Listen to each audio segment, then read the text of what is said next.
Prince Shakib খানের নায়িকা কে, রুক্মিণী না ইদিকা? নেটিজনদের উত্তেজনা। বিস্তারিত জানতে ভিডিওটি দেখুন। আগামী ঈদে বড় পর্দায় ফিরছেন টলিউডের সুপারস্টার সাকিব খান। নতুন ছবি নাম প্রিন্স।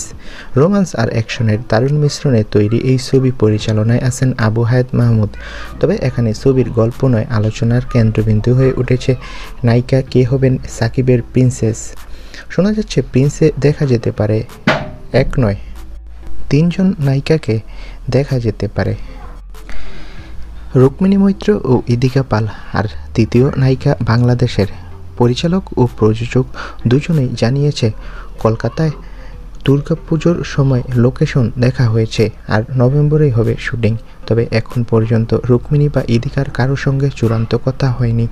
এদিকে টলিউডে জোর গুঞ্জন, কলকাতায় নায়িকার নাম ঘোষণা হলেই ভাইরাল হবে পুরো ইন্টারনেট।